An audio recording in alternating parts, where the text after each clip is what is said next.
Margaret Talema w'emyaka 16 abadde asoma siniya ey'okubiri ku ssomero lya Kakindo Senior Secondary School kati y'omu ku bawala abayinza obutadda ku ssomero. Amasomero ne bwe ganaaba gagguddwa anti kati mufumbo era tumusanze mu maka ge amapya ne bbaawe w'emyaka 25 kyalo kya Kapeya e Hoima. Talema ng'ayogerako naffe atubuulidde nti bazadde be baasibisa omuvubuka eyamuwasa naye abasirikale abamu ku poliisi y'e Hoima baamusaba ssente okumuta.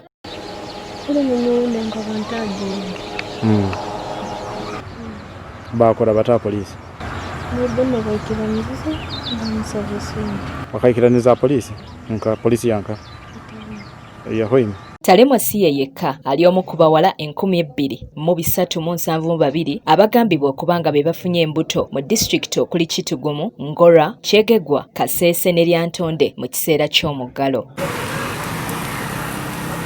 Tutuuseko ku kyalo Mbogwe gye tusanze Nobert Nkasimire eyeevuma abasirikale abakolera ku poliisi y'e Hoima bagamba nti bamuliddeko ssente zonna okukola ku musango gw'omusajja eyakabasanya omwana we. Owa mutawuni yangambaga garuka Kinubi, owa Kinubi nangamba kuna ensonga zikahwa garuka mutawuni, n'owa mutawuni nangamba garuka Kinubi.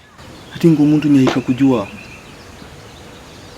nyeje nyarwa kyamaani kuno twagarukayo yega twizire kurwa fayiro yaitu ehikira obwegi tuli mu wiki ya kabiri twagarukireyo akora musango akutugamba fayiro yanyongino wa state atone karugayo omuntu wanya kwenda agenda nka masindi akuba koti tizikora. Tinkasimira ategeezezza nti abasirikale baamusaba ssente okutwala omusibe e Masindi nga tazirina bwe yaddayo enkeera baakamutema ng'omusibe bwe yali atolose. Kyonka nnyo omusika kangamba omulamu talise transport tuyija kumutayisa. Ati nyewe obwomezi bwange n'essaaha eno bulya butengenene tizikwika essaaha 2 ntakatahira omunju nkutiina habw'okuba omuntu w'oli ntakenga omulingo bamutayiswire timanyira halaali. Dewo Obura omukulu wa poliisi mu bendobendo ly'e Muttanzige agamba abasirikale ababiri okuli Rose Adongo ne Sylvia Kayaga be bali mu kunoonyerezebwako kati ku misango egy'okubulankanyanga emisango. This is a very serious crime, but I cannot say much.